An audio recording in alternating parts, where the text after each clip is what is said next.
후천적인 이유로 암에 걸리신 분들을 보면은 식습관에 문제가 좀 많다고 생각을 하시면 될 것 같거든요. 나쁜 식습관을 하셔가지고 장 안에 유익한 세균총이 붕괴가 될 경우에는 암으로 발전될 가능성이 있는 거를 꼭 염두에 두셔야 될 것 같아요. 20명 중에 한 분은 있을 정도로 굉장히 많은 분들이 암에 걸리고 있다. 만성염증을 일으킬 수 있는 최악의 식품은 절대로 제 돈 주고 사 먹진 않아요.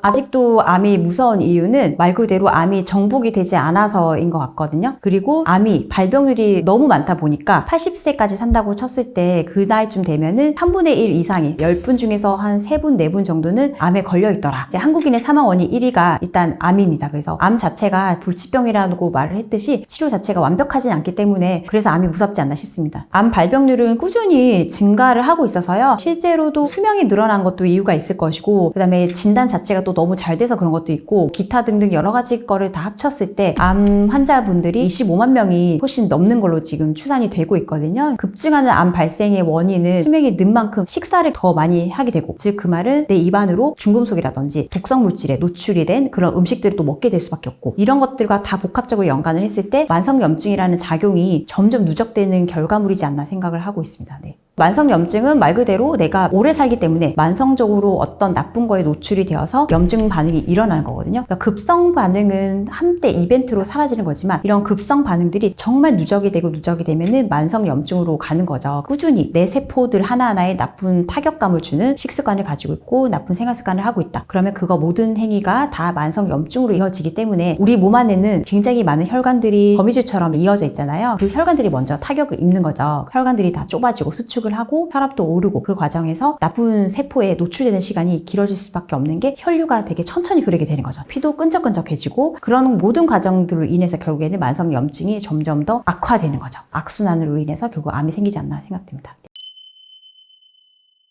내가 할 수 있는 최고의 방법이자 제일 쉬운 방법은 먹는 거로 조절을 하는 겁니다. 먹는 것만 조금 컨트롤을 잘 하시면 만성염증을 조금이라도 줄일 수 있다. 그래서 먹는 게 굉장히 중요하다. 만성염증을 줄이는 되게 좋은 식품은 식이섬유가 되게 풍부한 음식을 먹는 거고요. 그 다음에 항산화 물질이 있는 풍부한 음식을 먹는 거죠. 그래서 먼저는 식이섬유가 풍부한 음식은 뭐냐? 야채랑 과일이거든요. 예를 들면 토마토, 사과 이런 것들인데 토마토는 라이코펜이라는 몸에 좋은 항산화 물질이 또 있고 사과도 뭐 폴리페놀이라는 좋은 물질이 또 있고 또 식이섬유 둘 다 풍부하죠. 이런 것들을 많이 드시면 드실수록 혈관이 좋아진다, 정화작용이 된다 이런 좋은 효과가 있는 거고 베리류라고 해서 딸기, 블루베리, 라스베리 이런 것들이 있잖아요. 그래서 그런 것도 많이 드시면 좋을 것 같고 양배추라든지 브로콜리 이런 애들도 설포라파 항산화 물질이 굉장히 풍부한 음식이거든요. 발화현미, 정제가 덜 된 그런 잡곡류를 좀 드시면은 얘네들이 몸속에 들어가서 나쁜 중금속이라든지 독성 물질을 흡착을 시켜서 몸 밖으로 배설을 같이 시켜줘요. 만성염증에 굉장히 도움이 된다. 그거 외에도 이제 항산화 물질이 풍부한 음식들이라고 하죠. 오메가3라든지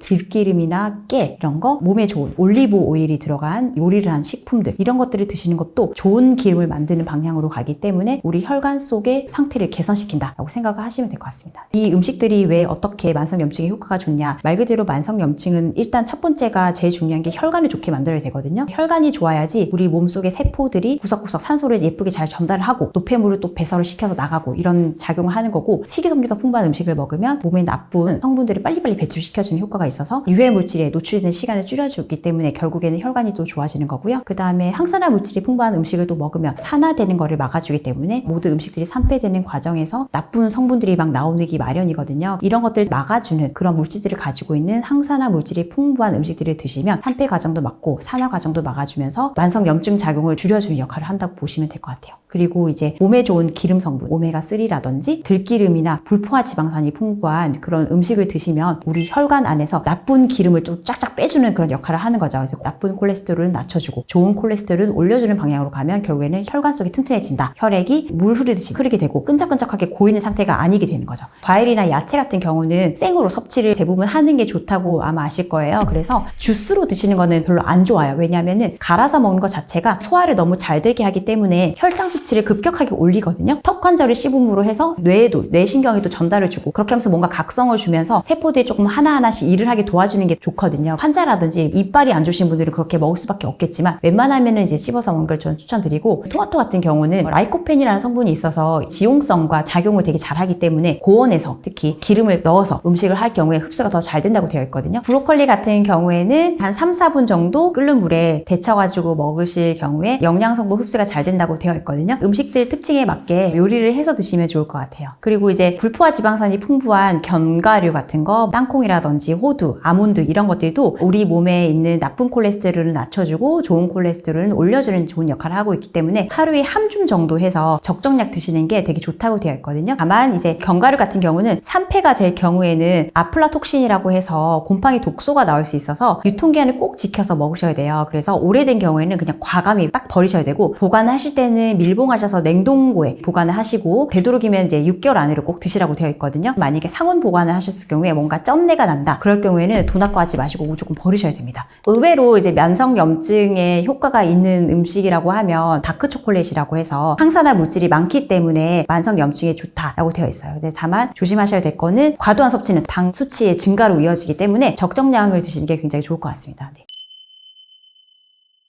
만성염증을 일으킬 수 있는 최악의 식품은 사실 되게 많은데 조금 몇 가지를 제가 추려서 말씀을 드리면, 첫 번째가 나쁜 기름기가 많은 음식들, 즉 한우, 그다음에 삼겹살 많이 드실수록 혈관에 안 좋기 때문에 자제를 하시는 게 좋을 것 같아요. 만약에 드실 거면은 좀 담백한 고기를 드시는 게 좋을 것 같고요. 그 다음에 또 하나는 이제 가공육은 빠지지 않는 단골 소재의 발암물질이기도 한데 만성염증을 분명히 일으키는 첨가물도 있고 독성물질도 막 나올 수 있기 때문에 절대 자제하셔야 될 것 같습니다. 또 하나가 정제가 잘 된 백색 탄수화물이라고 생각하시면 되는데, 흔히 우리가 먹는 빵이라든지 밀가루 음식, 라면 또 포함되고요. 그리고 흰밥 이런 것들 다 모두 포함이 됩니다. 이런 모든 것들이 정제가 잘 되어 있을수록 흡수가 너무 잘 되고 당 수치를 올리기 때문에 혈관 자체에 굉장히 나쁜 효과를 준다. 그래서 이런 음식들을 전부 다 인지를 하시고 줄이시는 게 굉장히 좋을 것 같습니다. 술하고 담배는 사실 말을 할 필요도 없을 정도로 그냥 기본이거든요. 나머지 제가 말씀드린 것들도 곁들여가지고 조심해야겠다, 명심하시면 좋을 것 같아요. 와인 한 잔 정도는 뭐 괜찮지 않나, 몸에도 좋다 이런 말이 많거든요. 사실은 와인도 좋은 면도 많아요. 분명히 폴리페놀 성분도 있고 해서 좋더라. 근데 하지만 성분을 분석해보면 소주나 다른 위스키보다는 당이 좀 낮다 이것뿐이지, 사실 술은 술일 뿐이라서 좋은 건 아니다. 하지만 먹을 거면 이왕 나는 술을 먹고 싶다, 그나마 와인이 낫다 라고 말씀을 드릴 수는 있어요. 하지만 그렇다고 와인이 몸에 좋아서 막 마시라고는 절대 말씀 못 드릴 것 같아요. 과일 주스 같은 경우도 만성염증의 최악이라고 생각을 꼭 하셔야 되는 게, 첨가물도 다 들어있고요. 당 수치가 기본이 10% 이상 들어있어서 순수하게 과일로 만든 주스는 잘 없다고 보시면 되고, 통조림도 똑같이 안 좋은 음식이라고 생각하면 되고, 전쟁 날 때를 대비해서 먹는 거 외에는 솔직히 추천해 드리진 않고요. 어린이들도 입맛이 적응되면 안 되니까 우리 아이의 입맛에도 자제시키시는 게 좋지 않나 싶어요. 물만 많이 먹어도 만성염증을 줄일 수 있다. 절반은 이게 맞는 말이거든요. 수분을 많이 먹어야지 우리 인체 정화작용이 잘 일어나기 때문에 혈액순환도 빨리빨리 잘 되는 거고, 소변 배출도 잘 돼서 노폐물도 빨리빨리 내보내는 거고, 그런 식이기 때문에 물을 많이 드시면 일단 혈관에 좋습니다. 하지만 여기서 또 주의할 점은, 과다한 물의 섭취는 부작용을 일으킬 수 있기 때문에 권고하는 양은 1.5에서 2리터 정도. 보통은 이제 WHO에서도 이제 권고사항이 있는데, 적정량을 마셔라. 체중에 0.03을 곱해가지고 마시는 거죠. 그래서 내가 만약에 50kg 성인 여자다 그러면은 거기다가 50 곱하기 0.03해서 1.5리터가 하루 적정량인 거고, 내가 70kg 성인 남자다 그러면은 곱하기 0.03을 하면은 한 2.1리터가 되는 거죠. 그래서 같은 성인이어도 내 몸에 맞는 양을 항상 드셔야지, 너무 많은 양을 또 드시면은 이게 세포가 불어버려서 잘못하면 터져버린다. 혈액이 너무 밍밍해지는 거죠. 밍밍해지면은 저나트륨 혈증이라고 해서 우리 뇌세포가 부종이 생길 수가 있고요. 너무 심해지면은 의식이 혼미해지든지, 굉장히 급격하게 많이 마시면 절대 안 되고요. 그래서 하루에 24시간 동안 잠자는 시간 빼고 대충 한 16시간 동안에 한 8컵 정도로, 그러니까 한 컵에 한 200ml라고 보시면은 그걸 한 잔씩 조금 나눠서 드시는 게 좋을 것 같아요. 네. 만성염증을 줄이기 위해서는 물 많이 마시는 것 외에도 운동이 되게 중요하고요. 운동을 하면 당연히 혈액순환이 되게 잘 되거든요. 그러니까 노폐물도 배출시키고, 그럼 결국에는 혈관에 좋은 작용을 하기 때문에 그런 맥락으로 꼭 이해를 하시면 좋을 것 같고, 그거 외에도 잠도 잘 자야 된다. 잠을 잘 자야지 우리 몸 안의 혈관 속의 노폐물들이 잘 배출이 되는 준비 과정을 하는 거거든요. 내 몸 안의 내장 기관들도 잠을 자야 돼요. 잠 잠자기 전에는 최소한 4-5시간 전에는 먹는 것부터 해가지고 좀 자제를 하시고 물 같은 경우도 적정량만 드시는 게 좋을 것 같습니다. 아무리 이제 건강을 해도 암에 걸리는 거는 뭐냐 이런 말들이 있는데 사실은 암에 걸리는 이유는 유전적인 요인하고 후천적 요인이 있잖아요. 근데 유전적 요인은 되게 일부에 불과하고요. 후천적 요인은 사실 살아가면서 둘러싸여 있는 환경에 의해서 생기는 거라서 이 후천적 요인은 내가 내 스스로 과하는 게 되게 많거든요. 그래서 제일 이제 흔하게 쉽게 생각하면 먹는 것도 그렇고 그다음에 운동 안 하는 것도 그렇고 뭐 이런 것들 생활 습관인데 먹는 게 되게 관련이 많은 게 우리 몸 안에 면역 기관의 거의 70%가 장 안에 있어요. 장내 세균이 되게 중요한데 내가 먹는 거가 바로 장으로 가잖아요. 식습관이 엄청나게 큰 영향을 끼친다. 후천적인 이유로 암에 걸리신 분들을 보면은 식습관의 문제가 좀 많다고 생각을 하시면 될 것 같거든요. 나쁜 식습관을 하셔가지고 장 안에 유익한 세균총이 붕괴가 될 경우에는 암으로 발전될 가능성이 있는 거를 꼭 염두에 두셔야 될 것 같아요. 대한민국 의료는 지금 제 기준에는 거의 세계 최고 수준인데 이것만 잘 이용을 하시면 말 그대로 모든 암을 초기에 발견을 잘 할 수 있지 않나 싶거든요. 그래서 실제로도 우리나라 국민들이 많이 걸리는 5대 암도 건강검진만 잘 하시면 되게 빨리 잘 발견을 잘 하고 있고요. 많은 분들이 위암 같은 경우도 조기에 발견을 잘 하셔가지고 내시경적으로 절제를 한다든지 아니면 부분 위 절제술 이렇게도 빨리빨리 발견이 잘 되고 유방암 같은 경우도 환자분들이 정말 많아요. 이분들이 꾸준히 저한테 오셔갖고 검진을 잘 받았기 때문에 현대의학의 힘을 빌어서 유방 초음파를 통해서 나쁜 혹들이 다 발견이 빨리 되신 거고요. 그걸로 인해서 암 환자가 될 뻔했던 분들이 다 예방이 되더라. 현대의학만 잘 활용을 잘 하시면 크게 무서울 게 없지 않나 싶고요. 플러스 과학의 힘이었고 그거는 또 하나는 내 스스로 기본적인 값으로 내가 스스로 먹는 것과 운동과 이런 생활습관, 잠 잘 자고 이런 기본적인 것까지 유지를 같이 통합적으로 잘 하시면 건강한 생활 늙어 죽을 때까지 크게 암 걱정은 없지 않나 싶습니다. 많은 분들이 저한테도 말을 해주고 있어요. 요즘에 유방암이 너무 많아요. 이 말을 제가 하루에 몇 번씩 듣거든요. 거의 모든 나라에서도 유방암이 2만 명씩은 진단이 거의 되고 있으니까요. 엄청나게 많은 숫자죠. 우리나라 여자분들은 그 가슴 사이즈랑 상관없이 유방 자체가 굉장히 치밀해서 그것들 사이사이에 혹이 생기기 때문에 교묘하게 초음파에서 잘 안 보일 수가 있거든요. 발견하기도 좀 힘들어지는 영향이 되는 거고요. 유방암이 발생할 확률도 7, 8배 정도 높다고 되어 있습니다. 특히 폐경 후 여성분들에게서 되게 조심하셔야 돼요. 누적되는 시간만큼 유방암 발병률이 올라가기 때문입니다. 네.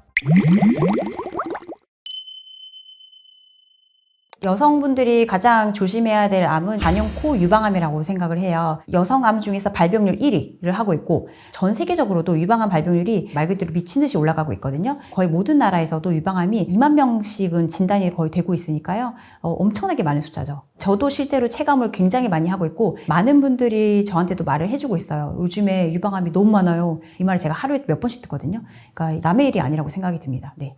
유방암이 특징상 일단은 전이도 잘 되고요. 재발도 많이 되어 있어요. 그리고 이것도 사실 암 특징 따라 다르긴 한데요. 유방암도 종류가 좀 있거든요. 그래서 그 중에서 예후가 되게 안 좋은 3중 음성 유방암 같은 경우는 전이랑 재발이 정말 되게 많다고 되어 있어요. 그래서 한 번은 내가 암 완치 판정을 받았지만 그럼에도 불구하고 5년, 10년 뒤에 뼈전이로 나타난다든지 뇌전이로 나타난다든지 이런 식으로 뒤통수를 칠 수 있는 암이다. 그래서 무섭다고 보면 되겠습니다. 네. 제가 생각하기에는 우리 몸 중에서 제일 어려운 초음파가 유방 초음파거든요.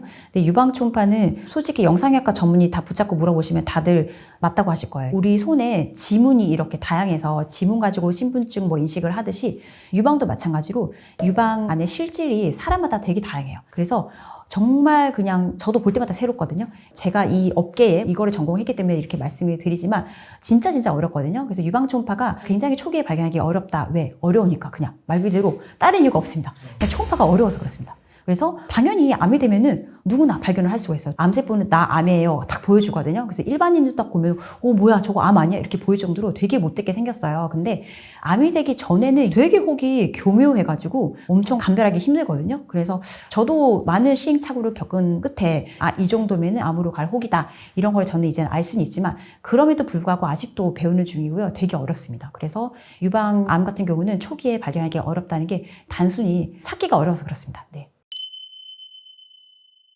한국 여자분들은 저도 초음파를 하면서 몸소 체험을 하지만 우리나라 여자분들은 그 가슴 사이즈랑 상관없이 유방 자체가 굉장히 치밀해서 그 말은 무슨 말이냐면 같은 면적에 그냥 빽 빽빽하게 밀도가 높은 거거든요. 그러니까 쉽게 생각하면은 우리 서울의 인구가 다 모여 살듯이 같은 면적에 유방 구조물들이 유선이라든지 소엽이라든지 이런 조직 성분들이 정말 빽빽하게 들어차 있어요. 그래서 이것 때문에 치밀하다. 그래서 치밀 유방이 되게 많고 그러면 그럴수록 그것들 사이사이에 혹이 생기기 때문에 교묘하게 초음파에서 잘 안 보일 수가 있거든요. 그래서 그런 것도 있어서 발견하기도 좀 힘들어지는 영향이 되는 거고요. 그리고 당연히 유방 구조물이 치밀하니까 혹이 생길 확률이 올라갈 수밖에 없어요. 그러니까 나무가 많으니까 풀벌레가 꼬이듯이 유방이 치밀하면은 혹이 생길 확률이 당연히 올라갈 수밖에 없다. 그래서 유방암이 발생할 확률도 7, 8배 정도 높다고 되어 있습니다. 다 아시다시피 여러분도 소과된 식습관 되게 많이 들어보셨죠? 너무 흔해 빠진 말 같지만 정말 이거는 진리라고 저는 생각을 하는 게 소과된 식습관에 굉장히 많은 게 포함이 되어 있어요. 뭐 인스턴트도 있고요. 몸에 안 좋은 거 다 들어가는 거죠. 거기에 피자, 햄버거, 뭐 핫도그 모든 거를 지금 다 접하고 살고 계시고 예전처럼 뭐 집밥을 다 안 먹게 되고 술도 많이 마시고 또 이제 요새는 다 시켜 먹잖아요. 그러다 보니까 일회용품 관련해서 음식을 많이 배달시켜 먹고 그 일회용품을 먹는 과정에서 우리나라는 또 특징이 음식이 다 뜨겁다 보니까 음식을 일회용품에 배달해서 먹는 과정에 나쁜 환경 호르몬들이 막 철철철 나오고 그래서 그런 걸 다 먹게 되는 거죠. 그래서 그런 모든 것들이 복합적으로 해서 식상한 말이지만 서구화된 식습관이다 이렇게 말할 수 있는 거겠죠. 비만 같은 경우도 유방암하고 크게 연관이 많은 게 이거는 지방세포가 점점 불어나는 거잖아요. 수도 그렇고 크기도 그렇고 그래서 이런 애들이 많아지면 많아질수록 여성 호르몬을 교란을 시켜요. 그래서 얘네들이 지방세포에서 에스트로겐을 분비하기 때문에 이거 자체가 유방암과 관련이 있다. 특히 폐경 후 여성분들에게서 비만은 되게 조심하셔야 돼요.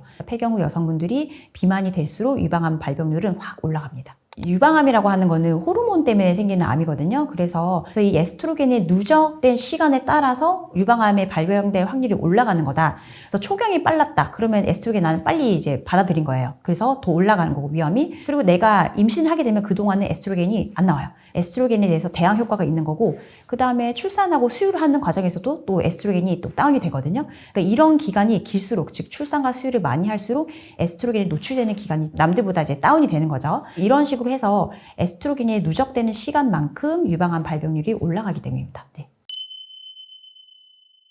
유방암인지 뭔가 파악할 수 있는 증상은 좀 진행이 됐을 때 나타나는 증상 말고는 사실 거의 무증상이라고 보시면 되거든요.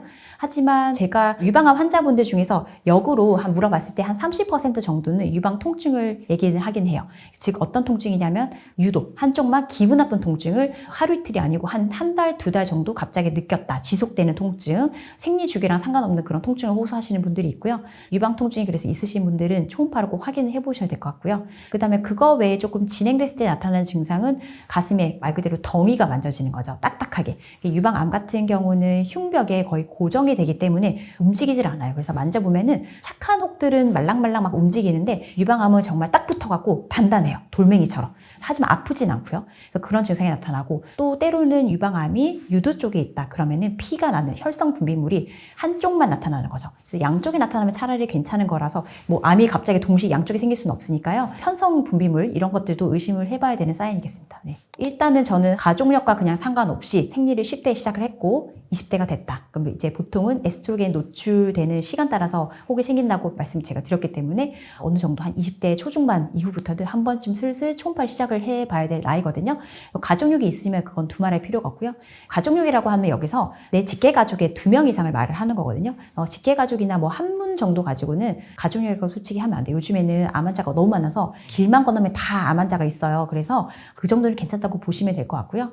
내가 직계가족에 2명 이상 같은 암이 있다. 예를 들어서 유방암이 그래서 내 언니나 여동생 둘 다 있다. 그러면 유방 검사를 한 20대 초반부터 좀 하시는 걸 추천드리는 편입니다. 유방암 검사를 받는 방법은 되게 간단하고 심플하고 안전하거든요. 그냥 말 그대로 초음파 받으시면 되는 거예요. 근데 유방 촬영도 있긴 한데 유방 촬영은 방사선에 노출이 있다 보니까 나라에서도 만 40세부터 찍어라 이렇게 되어 있거든요. 그래서 가족력이 좀 있다든지 뭐 특이 소견이 없으신 분들은 유방 엑스레이는 20대나 30대 때 한 번쯤 찍어보셔서 석회화 정도 확인하는 용도로 좀 찍어보시면 좋을 것 같고요. 초음파는 그냥 너무나 쉽게 1년에 한 번씩 그냥 하실 수 있는 거예요. 그래서 저한테 오시는 분들께 매번 말씀드려요. 정상이라도 1년에 한 번씩 꼭 해라. 왜냐하면 치밀 유방이기 때문에 숲속이 되게 우거져 있어서 얼마든지 새로운 혹이 태어날 수 있는 환경인 거죠. 그렇기 때문에 정상인 분들도 그냥 무조건 1년에 한 번씩 꼭 하셔야 됩니다. 네. 사실은 딱히 없고요. 뭐 예를 들어서 다른 검사 같은 경우는 뭐 금식을 해라 어쩌고 막 이런 것들이 있잖아요. 근데 유방은 말 그대로 유방을 그냥 초음파로 관찰을 하는 거기 때문에 예약만 하고 이제 검사를 하시는 건데, 다만 여기서 주의하실 점은 초음파는 전문가를 꼭 찾아서 하셔라. 왜냐하면 함부로 봤다가는 특히 뭐 유방암 연기라든지 연기 전 단계 직전에 발견하기 어려운 상태 혹을 놓치는 경우가 허다합니다. 그래서 유방을 전공하신 영상의학과 전문이라면 최고라고 제가 말씀을 드리고 싶거든요. 특히 다른 초음파는 모르겠지만 어쨌든 유방 초음파는 정말 어렵기 때문에 내 몸을 위해서라면 많이 투자를 하셔서 좀 알아보고 전문가한테 받으시는 것을 추천드립니다. 네. 유방암을 유발할 수 있는 최악의 식품들은 사실 되게 많긴 한데 제가 조금 추려서 몇 가지를 말씀을 드리면요. 저는 첫 번째로 가공육 말씀드리고 싶어요. 가공육은 우리가 흔히 먹는 스팸 같은 거, 햄, 동그랑땡 같은 거 있잖아요. 그래서 그런 것들인데 얘네들은 또 1급 발암물질로 알고 있으시면 될 것 같아요. 이런 식품들을 자주 드시면 드실수록 유방암에 걸릴 확률이 되게 높아진다. 그래서 반드시 자제를 하셔야 될 음식으로 생각을 하셔야 될 것 같습니다. 두 번째가 액상과당이라고 해서 인위적인 첨가물이 들어간 많은 음료수들, 특히 과일 주스 같은 것들인데요. 이런 것도 저는 제가 개인적으로 절대 안 마시는 음료거든요. 그래서 액상과당 같은 경우도 실제로 우리 몸 안에서 혈당 수치를 굉장히 올리는 음료이기 때문에 이런 것 자체가 사실 유방암뿐만이 아니고 거의 모든 암과도 연관이 되어 있어요. 그래서 이런 것들을 좀 자제하셔라고 말씀드리고 싶습니다. 제로 음료수 같은 경우는 뭐 말 그대로 설탕이 안 들어가서 0칼로리다 막 이렇게 광고를 많이 하잖아요. 그래서 그런 면에서는 저도 괜찮다고 생각을 하는데 다만 이제 첨가물을 좀 잘 보셔야 될 것 같아요. 요즘에 되게 많이 이제 사용되는 아스파탐 같은 경우는 이제 뉴스에서도 많이 나오고 조금 논란거리가 있어서 국제암 연구소에서 2B 그룹에 들어가거든요. 그래서 얘 같은 경우도 아스파탐도 발암물질로 살짝씩 등록이 된 상태이기 때문에 인공 첨가물은 들어가 있는 음료수는 좀 자제하는 게 좋지 않나 싶고요. 그리고 천연 합성 감미료들이 있는데 예를 들어서 뭐 스테비아나 그다음에 나한과 이런 것들이 있는데 이런 것들은 말 그대로 천연 추출이기 때문에 크게 무리가 없다라고 되어 있긴 한데 사실은 연구된 바가 별로 없거든요. 그래서 아직까지는 정확하게 제가 뭐라고 말씀을 드릴 수는 없지만 그래도 일단 다른 인공 감미료나 설탕보다는 조금 낫지 않나 이렇게 생각을 하는 편이고요. 다만 이것들의 단점은 중독성을 일으키기 때문에 몸에 좋다고 괜찮다고 해서 그걸 또 많이 마시다 보면 계속 생각이 나고 그걸로 결국에는 음료수 자체에 달달한 것에 대한 중독 증상이 나타날 수가 있어요. 그래서 결국에는 당 섭취로 이어지는 거기 때문에 좀 조심하셔야 될 것 같고요. 그 다음 그거 외에도 과다하게 섭취할 경우에는 복통이라든지 설사 이런 것들이 또 일으킬 수 있다고 되어 있거든요. 그래서 뭐든지 적당한 게 좋을 것 같습니다. 네. 유방암 예방에 도움이 되는 식습관은 아까 것들과 그냥 반대되는 음식들을 다 생각을 하시면 되는데요. 일단 첫 번째로 그냥 야채 위주로 많이 드셔라. 어느 왕국 공통어에 해당되듯이 상식적인 거거든요. 그래서 야채를 정말 많이 드실수록 당연히 이 포만감을 주고 식이섬유가 많으면 우리 몸 안에서 빨리 이제 벌키하게 만들기 때문에 빨리 배출도 되고 그만큼 나쁜 중금속들도 또 흡착을 또 시키는 경우도 많아요. 그래서 그런 것들까지 같이 배출되는 독성물질도 배출되는 효과가 있기 때문에 채소 많이 드시는 거는 굉장히 좋은 식습관인 것 같고요. 그 다음에 유방암에 또 좋은 뭐 음식들은 그거 외에도 항산화 물질이 많이 포함되어 있는 딸기나 블루베리 이런 것들이 또 좋고 그 다음에 썰포라판 계열이 많이 들어가 있는 십자화과 채소, 뭐 브로콜리 이런 것들도 유방암에 되게 좋다고 생각을 하시면 될 것 같습니다. 네. 수면 부족 같은 경우는 유방암뿐만이 아니고 모든 암에도 되게 안 좋다고 되어 있거든요. 그래서 충분한 수면은 굉장히 중요하다. 이것도 제가 꼭 말씀을 드리고 싶은 게 어떤 연구에서도 하루에 6시간을 못 자신 분들은 유방암 발병률이 되게 올라가더라. 이런 연구도 있었고요. 그래서 실제로도 6시간 이상 꼭 주무셔야 되는 이유가 잠을 자야만 우리 몸 안에서 뇌 척수액이라든지 우리 피 안에 정화작용이 막 일어나거든요. 그래서 그런 작용도 일어남으로써 우리 몸 안에 쌓여있던 노폐물과 나쁜 발암 물질들이 씻겨져 나가는 효과가 있고요. 그 다음에 또 플러스가 잠을 잘 자야지 우리 몸 안에서 멜라토닌이라는 호르몬이 잘 분비가 돼요. 그래서 멜라토닌은 사실 정말 한 줄기 빛만 있어도 잘 분비가 안 된다고 되어 있거든요. 정말 깜깜한 밤에 누워가지고 잠을 자야지 분비가 되는데 이게 바로 면역세포들을 이제 만들어내는 굉장히 중요한 재료가 되기 때문에 멜라토닌 분비가 되게 안 좋다. 그러면은 유방암 발병률이 올라간다는 연구가 꽤 많습니다. 같은 맥락으로 스트레스 같은 것도 많이 많이 받으면 유방암 발병률이 올라간다. 이건 유방암뿐만이 아니고 모든 암에도 해당되는 거긴 한데 스트레스 자체가 우리가 많이 받으면 교감신경이 너무 활성화되고 우리 몸이 각성 상태가 되는 거죠. 긴장을 하게 되거든요. 그러면 혈관도 수축하고 몸이 일단은 느슨하지 못하는 거죠. 그러면은 면역 기능이 떨어져요. 면역 체계가 다운이 되고 그게 자연스러운 이치거든요. 그래서 콜티졸이라는 스트레스 호르몬이 과도하게 분비가 되면 장기적으로 봤을 때 인간을 포함해서 모든 동물들이 오래 살 수가 없습니다. 실제로 이제 유방암 연구에서도 유방암에 걸리신 분들이 이제 역추적을 좀 했을 때 유방암을 진단받기 거의 2, 3년 전에 극심한 스트레스를 받았다라고 하시는 분들이 꽤 많거든요. 그래서 그만큼 스트레스를 되게 심하게 받으신 분들은 실제로도 암 발생률에 영향을 끼치지 않나 이런 생각을 저도 하고 있고 제가 최근에 진단하셨던 분들도 제가 여쭤보면은 최근 뭐 몇 년 동안 스트레스가 너무 심했다고 하시는 분들이 꽤 많아요. 그래서 그런 거를 보면은 스트레스 관리가 굉장히 중요한 것 같습니다. 네. 염색약 같은 경우도 암과 연관이 있다는 연구는 이제 꽤 많이 나오고 있는데요. 영국에서도 그런 발표가 나온 적이 있고 미국에서도 그런데 염색을 많이 하면 할수록 암 발병률이 올라가더라. 영국에서 나온 연구 같은 경우는 1년에 6회 이상 염색을 많이 하면 암 발병률이 올라가기 때문에 최대한 분기별로 그러니까 3, 4개월에 한 번씩 염색을 하시는 게 좋다. 이거 나와 있고 그리고 염색약 성분 중에 PPD라고 굉장히 안 좋은 화학 성분이 있거든요. 그런 성분들 좀 잘 보시고 그런 성분을 좀 피해서 천연 염색제로 좀 염색을 하는 게 좋지 않나 이런 게 개인적인 생각이고요. 미국에서 나온 연구에서도 스트레이트 파마라든지 이런 파마 염색 그런 것들을 했을 때 암에 걸릴 확률이 당연히 올라가더라는 연구가 나온 게 있기 때문에 그거를 좀 참고하셔서 쓸데없는 염색은 안 하시는 게 좋지 않나 싶습니다. 네.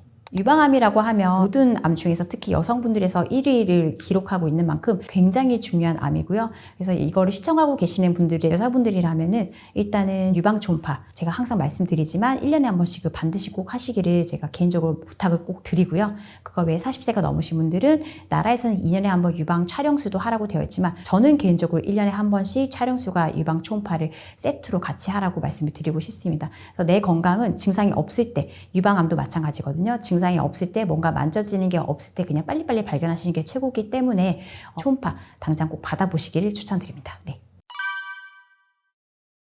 췌장암 자체가 분화가 되게 빨라가지고요. 진단 당시에 진행이 되어 있는 상태가 되게 많아요. 그래서 이제 다른 암 예를 들어서 1기로 갈 시간에 췌장암은 3기, 4기까지 진행을 해버리는 거죠. 보통 생존율 같은 경우도 1기에 발견이 돼도 30%밖에 안 되고요. 4기에 발견이 되면은 1%에 불과할 정도로 생존율이 너무 안 좋아요. 2016년도에 발표됐던 연구거든요. 이 있으신 분들 췌장암에 걸릴 확률이 59%까지 올라가더라. 이 말은 우리 입안에 안녕하세요. 지식한상 구독자 여러분. 저는 영상의학과 전문의로 예젤유 의원을 운영하고 있는 이원경이라고 합니다. 반갑습니다. 췌장암은 굉장히 예후가 안 좋고 일단 진단 당시에 많이 진행된 경우가 되게 많다. 그리고 치료도 잘 안 된다. 기타 등등의 이유로 무서운 암이라고 알려져 있습니다. 우리가 흔히 말하는 5대암, 3대암 등은 5년 생존율이 70% 이상 되어 있는데 췌장암 같은 경우는 아직까지도 15.2%에 불과할 정도로 생존율이 굉장히 낮다. 그래서 통계적으로 봐도 굉장히 무서운 암인 것을 우리가 알 수가 있죠. 일단 췌장암 자체는 진단 당시에 대부분 초기가 없어요. 그래서 1기에 발견되시는 분들이 1%에 불과할 정도로 굉장히 적고요. 3기나 4기, 그러니까 4기는 거의 전신의 다른 부분 장기까지 원격으로 전이가 된 상태인데 많이 진전이 된 상태에서 발견되시는 분들이 70%가 훨씬 넘을 정도로 치료 자체가 어렵다 이렇게 되어 있습니다. 보통 생존율 같은 경우도 췌장암이 다른 암보다 굉장히 낮다고 되어 있거든요. 심지어 1기에 발견이 돼도 생존율 자체는 30%밖에 안 되고요. 그 다음에 2기에 발견됐을 경우는 15%, 3기에 발견되면 7에서 8%, 4기에 발견이 되면은 1%에 불과할 정도로 생존율이 너무 안 좋아요. 그래서 실제로 갑상선임 100% 넘고 유방암도 대부분의 이제 90% 이상을 넘지만 췌장암만 유독 아주 고전을 면치 못하는 생존율을 보이고 있습니다. 일단은 다른 암에 비해서 췌장암 자체가 특징이 분화가 되게 빨라가지고요. 진단 당시에 진행이 되어 있는 상태가 되게 많아요. 그래서 이제 다른 암 예를 들어서 1기로 갈 시간에 췌장암은 3기, 4기까지 진행을 해버리는 거죠. 그래서 굉장히 진행 속도가 빠르다. 그래서 초기에 발견하기가 그만큼 어렵다. 그래서 운이 좋으신 분들은 1기에 발견하지만 증상이 전혀 없이 정말 우연히 발견하는 경우가 많아서 1%에 불과하다. 이렇게 보시면 되거든요. 그런 분들은 정말 행운아라고 보셔야 되겠죠. 하지만 대부분은 증상이 있을 때 때 뒤늦게 알아차리시고 췌장 주변에 워낙에 중요한 혈관들이 되게 많거든요. 뭐 대동맥도 있고 상장간 동맥이라든지 여러 동맥들과 정맥들이 중요한 것들이 많아요. 그래서 조금만 시기를 놓쳐도 혈관으로 침범을 하게 되고 암세포가 주변 장기에 많이 전이가 되는 게 많죠. 위치 따라 다른데요. 이렇게 췌장이 보시면 거의 10에서 15cm 정도 되거든요. 길다랗게 이제 올챙이처럼 하고 있는데 췌장암이 머리에 생기냐, 목 쪽에 생기냐, 아니면 몸통에 생기냐, 꼬리에 생기냐 이것 따라서 증상이 달라요. 운 좋게 머리 쪽에 생겼다. 그러면 그나마 좀 빨리 발견이 되는 편이거든요. 왜냐하면 증상이 담독의 쪽을 막을 수 있기 때문에 황달이라든지 대변과 소변 색깔의 변화 이렇게 나타나거든요. 그래서 주변에서 얼굴 피부톤이랑 눈 색깔이 바뀌었다 이런 황달 증상이 나타나고 그거 말고는 또 다른 위치에도 생긴다 그러면은 위장관을 좀 눌러서 체중 감소라든지 소화 불량 이런 다양한 증상이 나타날 수 있습니다. 그리고 복통까지 호소를 할 수도 있고요. 복통 같은 경우는 주변 혈관이나 신경계를 누르면 증상을 나타날 수가 있죠. 명치 쪽도 이제 마찬가지로 췌장이 등뼈 쪽 바로 앞에 있다 보니까 만약에 몸통이라든지 이쪽에 암이 생겼을 때 암이 되게 커지면 소위 디스크라고도 들어보셨잖아요. 이게 디스크 주변에도 혈관이 많고 신경이 많거든요. 그래서 그쪽 부분을 누르면 환자분들이 등통증이나 명치가 아프다라고 많이 하시거든요. 실제로 제가 뵀던 췌장암 환자분 중에서도 췌장 몸통 체부에 큰 혹이 있었어요. 암이 있었거든요. 그래서 그분도 배가 한 2달 전부터 아파서 오셨었어요. 그래서 되게 전형적으로 가운데가 딱 명치가 아프다고 하시더라고요. 그래서 위치 따라 좀 다르긴 한데 굉장히 다양한 증상이 나타날 수 있습니다. 황달과 관련이 되어 있는 건데요. 췌장에 암이 생겨가지고 담독의 쪽에서 담즙 배출이 잘 안 될 때는 정체가 우리 몸속에 되잖아요. 그러면은 피부 쪽으로 되게 가려움증을 이제 동반을 할 수가 있어요. 그거는 이제 보통 담독의 배출에 문제가 생겼다. 그래서 이것도 췌장암의 간접적인 사인이라고 보시면 되고요. 이런 것들이 모든 것이 직접적으로 췌장암이 생겼다고 얘기한 건 아니지만 간접적이라서 실제로 가려움을 호소하시는 분들은 췌장뿐만이 아니고 담낭이나 담관 쪽에 문제일 수도 있어요. 하지만 췌장이 그쪽 기관들과 굉장히 밀접하다 보니까 그런 증상도 나타날 수 있습니다. 식욕 감퇴와 체중 감소 이런 증상도 췌장암의 위치 따라서 나타날 수 있는 소견인데요. 예를 들어서 우리가 생각을 해볼 때 췌장 바로 앞에는 위가 지나가거든요. 우리가 흔히 밥을 먹으면 바로 식도를 지나서 위로 가잖아요. 근데 그쪽에도 췌장과 가깝게 있기 때문에 췌장암이 몸통 쪽에 생겨가지고 위를 만약에 막 누른다 그러면은 뭘 먹어도 잘 소화가 안 되고 넘어가는 게 좀 힘든 것 같고 또 구토 이런 증상도 나타날 수 있고요. 자연적으로 체중 감소까지 연결이 되는 거죠. 그래서 췌장암 자체가 어느 위치에 따라서 이런 모든 증상이 가능하겠습니다. 누웠을 때 허리가 아프다고 해서 췌장암이라고 하는 건 사실 아니고요. 다만 의심은 해볼 수 있다 이렇게 생각을 하셔야 될 것 같거든요. 그래서 후복벽에 있다 보니까 디스크 쪽하고도 거리가 굉장히 다른 장기보다 가깝게 있어요. 그래서 만약에 췌장암이 몸통 쪽 그러니까 뒤쪽에 생겼으면 후복벽을 누르기 때문에 척추를 만약에 압박을 한다. 그러면 허리 통증, 마치 디스크 느낌처럼 모방을 해서 증상이 나타날 수 있죠. 그래서 실제로 췌장암 증상이었는데 디스크인 줄 알고 오해하시고 정형외과나 신경외과를 가셨다가 진단이 늦어질 수 있는 되게 불행한 사태가 바로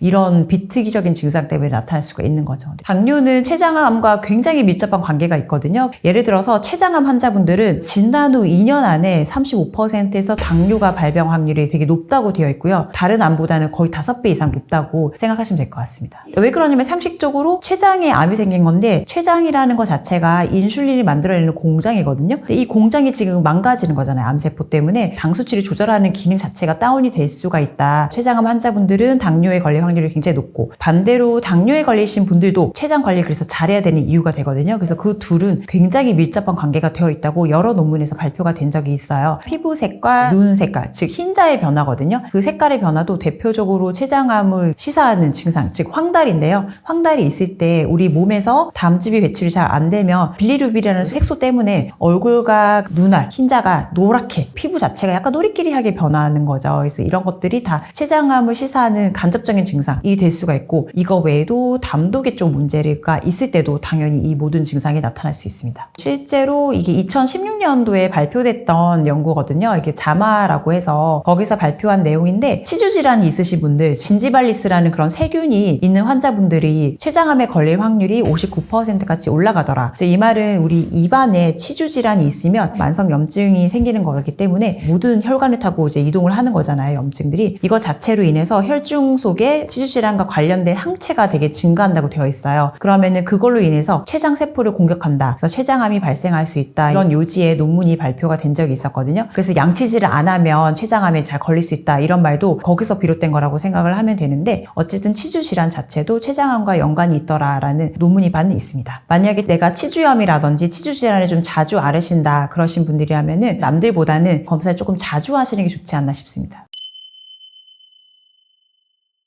내 몸이 심상치 않다, 나열했던 증상들이 왠지 나는 있는 것 같다 이런 생각이 드시면 크게 고민하실 거 없이 주변 병원에 가셔서 복부 초음파를 받아보시면 일단 좋을 것 같아요. 시장 같은 경우는 정말 쉽게 접근할 수 있는 현대의학 도구가 바로 초음파거든요. 초음파로 실시간으로 확인을 할 수가 있기 때문에 굉장히 좋은 도구인데 초음파 같은 경우는 수행하는 분의 실력에 따라 굉장히 천차만별의 결과를 가지고 올 수가 있고 또 환자 본인의 체형 따라서 췌장이 안 보일 수가 있어요. 폭벽에 위치하기 때문에 찾기 어려운 곳에 구석이 있거든요. 초음파를 봐도 췌장이 잘 안 보이시는 분도 있는데 CT 같은 것들로 대체를 해서 검사를 한번 해보셔라 이런 코멘트를 의사로부터 받으실 거예요. 그거 외에 췌장의 기능 자체를 보는 거는 피검사라고 이제 아시면 될 것 같습니다. 췌장의 효소 기능을 보는 건데 이 효소 수치가 막 증가가 되어 있다 그러면 췌장 실질이 망가져가지고 그 효소들이 피 속으로 나오는 거거든요. 그래서 기본적인 거는 피검사와 초음파 검사를 생각하시면 될 것 같습니다. 다만 제가 추천드리고 싶은 거는 초음파를 전공하시는 영상의학과 전문의한테 받으시는 게 저는 개인적으로 굉장히 정확하지 않나 생각이 듭니다. 그래서 만약에 찾아가실 거다 하시면 내과로 가셔서 일단 피검사를 먼저 해보시고 그 병원에 가셔서 초음파가 가능한지 물어보시고 그 초음파를 영상의학과 전문 선생님이 해주시는지 한번 확인을 해보신다면 좋을 것 같습니다.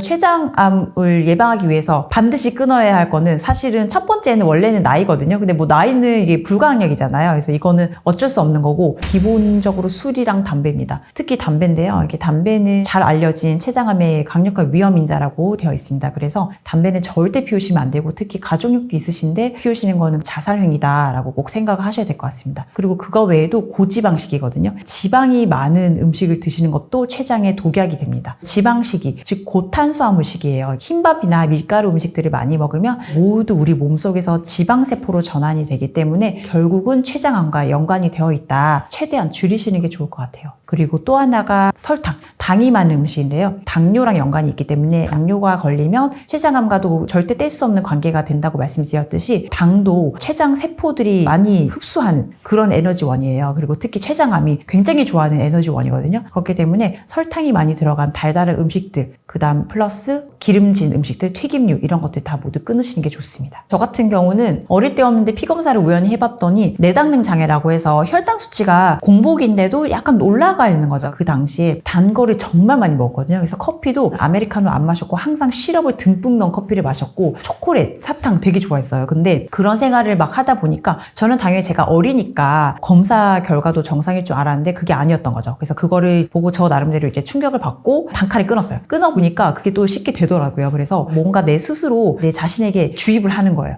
약간 이제 최면처럼 저런 걸 먹으면 안 된다 이런 식으로 저는 하다 보니까 서서히 끊어지는 게 가능했고요. 그리고 그것 플러스 운동을 같이 시작을 하니까 지금 제 혈당 수치는 완벽하게 정상으로 돌아왔어요. 그래서 한 번쯤 영상을 보신 분들은 피검사를 꼭 한번 해보시고요. 30대 분 중에 10분 중에 한 3분은 내당능 장애가 있다고 되어 있거든요. 한국 사람들이요. 그래서 그거를 좀 아시고 일단 내가 달달한 걸 좀 끊어야겠다. 저는 그래서 설탕과 관련된 음식을 굉장히 자제하고 있습니다. 그리고 우리 몸에서 인슐린이 되게 건강하게 분비를 하려면 적당히 뛰는 것과 근력 운동도 중요한데 저는 매일매일 뛰다 보니까 근육도 잘 붙는 것 같아요. 그래서 예전에 안 그랬는데 점점 하체가 막 튼튼해지고 있고 막 그런 걸 제가 느끼거든요. 그러다 보면은 췌장도 튼튼해지는 걸 괜히 저 혼자 그냥 느껴보는 거죠. 왜냐하면 혈당 수치가 좋아지는 걸 보면은 내 췌장이 튼튼해졌구나 이렇게 생각을 하거든요. 그러니까 여러분들도 설탕을 일단 과감하게 끊어보시고 내가 다방 커피를 좋아했다. 꼭 끊어보시길 저는 추천드립니다. 췌장에 굉장히 좋은 것들은 말 그대로 지방을 피하는 음식이죠. 그래서 고기를 드시더라도 고단백 위주로 기름기가 줄줄 흐르는 그런 1등급 고기보다는 약간 등급은 떨어지더라도 단백질이 많은 육류 쪽에서 또 그런 식으로 드시면 좋을 것 같고 플러스 같이 드실 때 야채를 많이 드시는 게 좋아요. 그래서 실제로도 야채류, 채소류를 5g 이상 먹으면 나중에 이제 혈당 수치에도 당뇨 예방에도 굉장히 도움이 된다는 것도 있거든요. 이제 고기 같은 경우도 하루에 50g 이상 드시면 대장암과 모든 암 발병률이 올라간다. 췌장암도 마찬가지고요. 그렇기 때문에 기름진 식단은 되도록 피하시고 담백한 고기 위주로 그리고 야채 많이 드시면 참 좋을 것 같습니다. 췌장암에 대해서 가족력 있으신 분들이 분들이 되게 많은 걱정을 하셔서 실제로 초음파도 받으러 많이 오시거든요. 대부분의 그런 분들은 걱정하는 것 자체가 사실 내 몸에 조금 투자를 하고 계신 분들이에요. 예를 들어서 뭐 운동을 조금 하신다든지 아니면 몸에 안 좋은 걸 좀 자제하시는 분들이 되게 많기 때문에 일단 이 영상을 보시면서 내 몸에 좀 관심을 갖고 계시는 분이다. 마음가짐이 좋은 자세입니다. 그렇기 때문에 조금만 더 노력을 하시면 내 췌장 관리는 크게 문제가 없을 거라고 생각이 들고요. 내 췌장암으로 투병하고 계시는 분들도 이미 사실은 투병을 하고 있고 지금 막말로 살아 계신다. 이거 자체가 췌장암에는 굉장히 좋은 사인이거든요. 사실은 췌장암은 진단 후에 대부분이 뭐 몇 달을 못 넘기시는 분들이 되게 많아요. 그럼에도 불구하고 열심히 지금 투병하고 계신다. 굉장히 희망적인 거라고 저는 생각을 합니다. 그래서 지금 제가 말씀드렸던 것들을 비롯해서 췌장에 좀 더 무리가 안 가는 음식들 위주로 내가 할 수 있는 거는 그런 것들밖에 없거든요. 사실 건강한 식습관과 생활습관 유지하시면 좋은 소식이 있지 않을까 생각됩니다. 보통 건강검진센터에서는 패키지로 되게 비싼 값에 묶어서 한마디로 팔죠. 각종 CT, MRI, 내시경, VIP 패키지 이래가지고 피검사도 하는데 이런 것들을 다 합쳐가지고 뭐 200만 원 제가 묶어서 하는 걸 많이 봤거든요. 솔직히 그런 것들은 필요가 없다. 저도 사실 보고 이 무슨 검사지 하는 검사 되게 많거든요. 건강한 사람이라면 굳이 받지 않아도 될 그런 불필요한 항목들이 오늘 제가 좀 말씀을 드리면 우리나라도 아시다시피 굉장히 노령화되고 있잖아요. 그래서 노령 인구가 되게 많아지고 어린 아이들은 출생률도 떨어지는 상황에서 아프지 않고 오래 살고 싶은 또 욕망을 누구나 가지고 있는 건데 자 그러려면은 꼭 해야 될 거는 반드시 건강검진이라고 저는 생각을 하거든요. 이거는 현대인으로서 마땅히 누려야 할 의무라고 생각을 합니다. 뭐 병원과도 친해지면 좋은 거긴 한데요. 공격적으로 병원에 가시는 것도 안 좋긴 하지만 적당히 말 그대로 1년에 한 번 정도 최소 이 정도로 가시면은 크게 무리 없는 건강한 생활 하실 수 있지 않나 싶습니다. 40대 이상이신 분들은 두말하면 잔소리 정도로 기본으로 1년에 한 번씩은 꼭 하셔야 되지 않나 싶어요. 젊은 분들은 방심하지 말고 아무리 못해도 2년에 한 번씩은 꼭 하셔라고 말씀을 드리고 싶고 지금 이 나이에 뭘 해서 뭐해 이런 말씀 하시는 분들도 있는데 사실 그 말씀을 하는 것 자체가 지금 나는 딱히 증상이 없다 이 소리잖아요. 증상이 없을 때 모든 게 최적기거든요. 무증상일 때 꼭 한번 받아보셔라 라고 말씀을 드리고 싶고 나이를 불문하고 연령과 상관없이 내가 지금 이 나이 먹어서 뭘 하겠냐 이런 소리 할 시간에 그냥 빨리 병원을 찾으셔가지고 건강검진 예약을 꼭 하시기를 저는 꼭 추천드려요. 건강검진에서 꼭 받아야 할 항목은 나라에서 조금 정해주는 편이거든요. 기본으로 5대암 검사를 대장암, 그 다음에 위암, 자궁경부암, 그 다음에 간암, 유방암 검사 이런 것들인데 이 검사들도 그 중에서 해라 라고 하는 항목들도요 되게 기본이에요. 안 하면 말이 안 될 정도로 기본이기 때문에 그거에 플러스 덧붙여가지고 저는 개인적으로 초음파를 조금 더 하시라고 말씀을 드리는 편이고 간암, 그 다음에 유방암, 갑상선암 그리고 복강 내 거의 모든 장기까지 다 볼 수 있기 때문에 모든 게 다 커버가 되거든요. 초음파는 굉장히 제가 좋아하는 기본적인 건강검진 항목 중에 하나입니다. 그거 외에 내시경. 내시경은 나라에서 40세부터 위내시경은 지원해주고 있지만 대장 내시경은 나라에서 지원해주진 않아요. 대장 검사는 분별 자멸받는 검사에서 양성이 나오신 분들만 대장 내시경을 지원해주고 있기 때문에 예를 들어서 45세 이상이다. 그러면 대장 내시경도 꼭 해보시는 걸 추천드립니다. 소변 검사랑 피 검사 이것도 사실 흰밥과 마찬가지로 필수입니다. 소변 검사, 피 검사 그리고 나라에서 제공해주는 5대암 검사 기본 항목 플러스 사비를 들여서 초음파 저는 꼭 추천드리고 싶습니다. 대부분 주기가 조금 있긴 한데요. 헷갈린다 싶으면 매년 하시라고 말씀을 꼭 드리고 싶어요. 그래서 유방 촬영 검사 같은 경우는 나라에서 2년에 한 번씩 유방 엑스레이로 지원해주긴 하는데 1년에 한 번씩 그냥 하셔라. 1년에 한 번씩 유방 촬영한다고 크게 몸에 무리가 가진 않는다. 그거 플러스 초음파도 1년에 한 번씩 꼭 하시라고 말씀드리고 그 외 검사들도 1년에 한 번씩 하시면 되고 다만 예외는 대장 내시경만 자주 하실 필요는 없고 한 3에서 5년 간격으로 하라고 말씀드리고 있어요. 보통 건강검진센터에서는 패키지로 되게 비싼 값에 이렇게 묶어서 한마디로 팔죠. 근데 그렇게 저는 하진 않고요. 저는 알짜배기 엑기스만 쏙쏙 골라가지고 내시경 따로, 그 다음에 초음파 따로, 피검사 따로 이런 식으로만 해도 크게 돈 안 들이고 한 10만 원, 20만 원대 안팎으로 다 해결할 수 있거든요. 그래서 그런 식으로 저는 패키지 말고 알짜배기로 좀 하라고 말씀드리고 싶어요. 보통 각종 CT, MRI, 내시경, VIP 패키지 이래가지고 피검사도 하는데 저도 사실 보고 이 무슨 검사지 하는 검사 되게 많거든요. 그런 각종 암 표지암 뭐 태아 항원 검사라든지 부인과 검사 뭐 자궁 경부암은 이제 나라에서 해주는 건데 그거 플러스 초음파하고 복부 CT까지 넣고 근골격계 CT, 등뼈 CT라고 하죠. 척추 CT, MRI까지 넣고 어쩌고 이런 것들 다 합쳐가지고 뭐 200만 원 뭐 이런 것도 제가 묶어서 하는 걸 많이 봤거든요. 솔직히 그런 것들은 필요가 없다. 내가 건강하게 지금 잘 살고 있는데 굳이 그런 거를 억지로 돈 들여가서까지 할 필요가 있나 좀 생각이 듭니다. 보통은 피검사는 나라에서 보통 하라고 하는 피검사만 하시면 되거든요. 예를 들어서 간 수치 검사라든지 혈당 수치, 콜레스테롤 콜레스테롤 수치 이런 건 정말 기본 중에 기본이라서 그냥 내가 말 안 해도 알아서 해줄 거예요. 그런 거 플러스 소변 검사. 소변 검사를 하면은 요 단백이라든지 소변을 볼 때 자멸 반응, 피가 나오나 안 나오나 이런 기본적인 검사가 포함이 되어 있거든요. 그 외에 만약에 뭐 내가 가족력이 좀 있다 그러면은 거기에 해당되는 암 표지자 검사를 좀 추가해서 하시면 되고요. 그거 외에도 뭐 갑상선 기능 검사 이런 거는 가끔씩 해보시는 것도 괜찮은 거라고 생각은 드는데 그거 외에는 딱히 비싼 값을 치르고 하실 필요는 없을 것 같아요.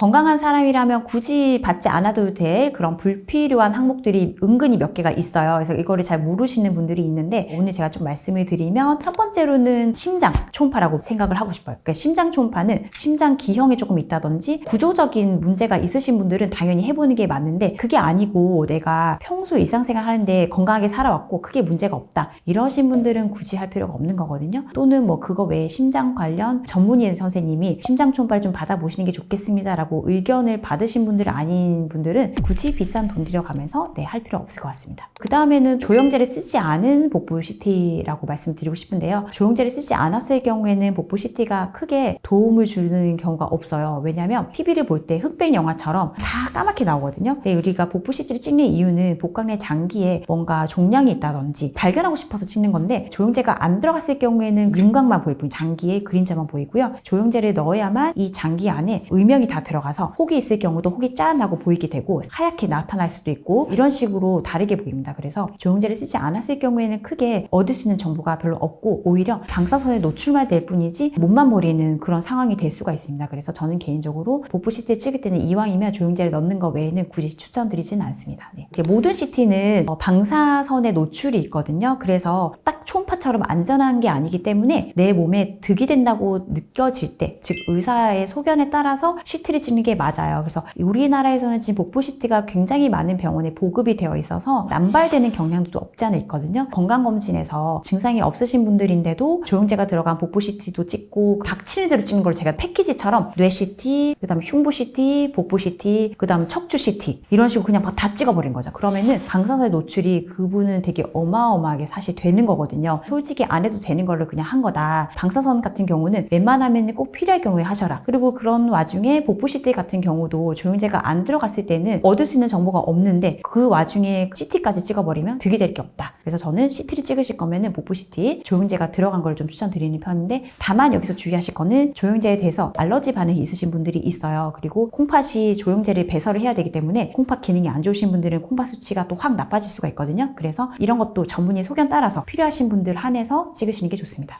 그리고 펫CT 같은 경우도 이거는 이제 흉부 CT가 아니고요. PET라고 해서 펫CT거든요. 그래서 펫CT도 일부 대형 검진센터에서 고가의 장비로 우리 몸 안에 숨겨진 암까지 찾아준다 이런 홍보로 해서 찍으시는 분들이 있는데 사실 저도 이거는 되게 반대하는 입장이거든요. 그래서 펫CT 같은 경우는 실제로 이제 상급병원에서 암 진단을 받으신 분들이 다른 부위에 원격 전이라든지 다른 암이 있나 없나 체크하는 용도로 쓰는 거지 굳이 일반인이 찍으실 필요가 굉장히 없는 게 방사선 노출이 일반 CT보다 거의 2~3배 이상 많기 때문에 많은 방사선에 노출이 되면서까지 할 필요가 있나 싶습니다. 그리고 플러스 가격까지 되게 비싸거든요. 비추천드리는 항목입니다. 한번 찍을 때 보통 100만 원 정도 하는 걸로 알고 있어요. 저는 그거 외에도 검진센터에서 가끔씩 증상이 없으신 분들한테 패키지로 묶어가지고 MRI도 찍으라고 하는 데를 많이 봤거든요. 어깨 MRI라든지 그다음에 무릎 MRI, 허리 MRI 뭐 이런 기타 등등이 있는데요. 해당 과 전문의 선생님이 진단하에 찍으라고 해서 찍은 거는 괜찮은 건데 당연히 그게 아니고 멀쩡한데 굳이 비싼 돈 들여가면서 MRI도 찍는 것도 저는 별로 좋아하진 않거든요. 허리 디스크라든지 어깨가 진짜로 아파서 오십견, 석회와 건염 이런 게 있으신 분들은 정형외과 선생님이 진단하에 찍는 게 맞는데 그게 없으신데 굳이 돈만 날리는 거라고 생각을 합니다.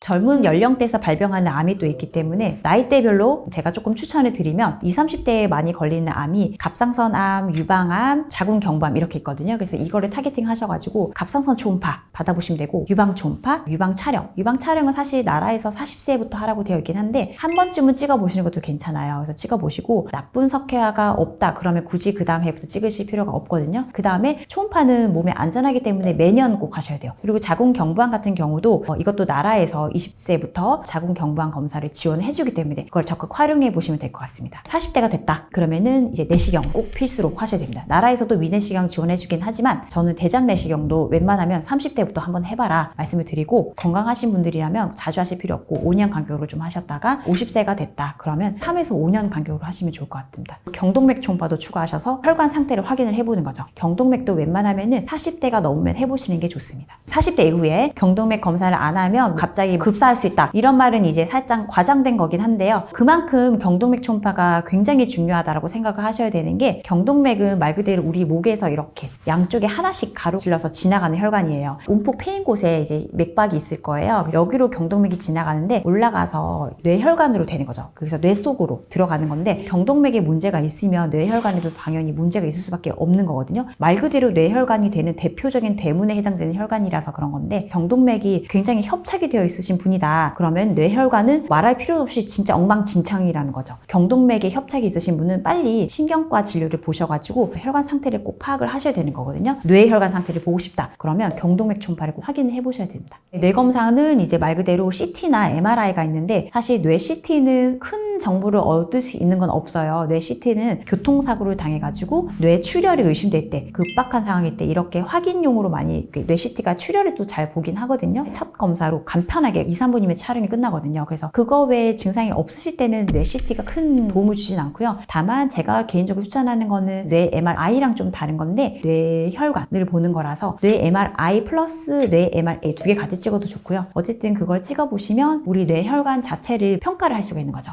뇌혈관에 뭐 협착이 있다든지 아니면 뇌혈관에 동맥류가 있다든지 이런 거를 증상이 없을 때 발견을 할 수가 있습니다. 그러면 좀 대비를 할 수가 있겠죠. 뇌혈관이 좀 협착이 되어 있다 그러면은 그 혈관을 좀 미리 뚫어주는 시술을 또 한다든지, 뇌혈관 중요한 부위에 꽈리, 뇌동맥류가 있다, 혈압이 오르는 일이 있을 때 나도 모르는 사이에 빵 터져가지고 뇌출혈이 생길 수가 있는 거거든요. 그런 게 이제 미리 발견이 될 수가 있는 거죠. 그래서 저는 개인적으로 뇌 MRA는 좀 추천하는 편입니다. 개인적으로 환자분들이나 다른 분들께도 이렇게 말씀을 드리는 편인데요. 건강검진 같은 거는 크게 다른 건 없고요. 나한테 맞는 주치 선생님을 좀 골라서, 단골 병원과 좀 친해져라. 그 선생님께서 본인의 각자에 맞는 거에 따라서 좀 추천해 드릴 거고요. 상황에 맞는 검사를 좀 하시는 게 좋을 것 같고, 천편일률적인 검사를 하는 것보다는 그런 식으로 좀 접근하시면 좋을 것 같습니다. 그리고 또 하나는 대부분의 한국 분들이 성수기 때 9월 달부터 12월 달에 막 몰아서 검사를 하시는 분들 되게 많거든요. 그 시기에는 어느 병원을 가셔도 굉장히 가지고 의사도 사람인지라 몰리다 보면은 꼼꼼히 봐야 될 부분도 좀 대충 보게 되는 경향도 있거든요. 솔직히 말해서. 그렇기 때문에 저는 검진 시기를 좀 피해서 3월에서 한 7월 달 사이가 좋지 않나 싶어요. 그리고 패키지를 기계적으로 공장식으로 찍어내는 그런 곳은 좀 피해라 라고 말씀을 드리고 싶습니다. 우리나라처럼 사실 건강검진이 잘 되어 있는 곳은 없다고 저는 사실 자부를 하거든요. 조금만 관심을 기울이시면 굉장히 좋은 병원과 의원들 찾으실 수가 있어요. 내시경 같은 경우는 소화기내과 전문의 선생님께 받으시고, 초음파 같은 경우는 영상외과 전문의 선생님께 그 각각 분야에 맞는 센터를 찾으셔가지고 검사를 잘 받으시면은 최상의 건강검진 받으실 수 있지 않나 생각이 들거든요. 제가 알려드린 것처럼 굳이 필요 없는 검사들은 제외하시면서 나한테 맞는 주치 선생님과 의논하셔서 하시면 굉장히 좋은 건강검진이 될 것 같습니다. 지식한상의 구독자 여러분들도 그런 걸 좀 유념하셔서 검사하시면 참 좋을 것 같습니다. 네.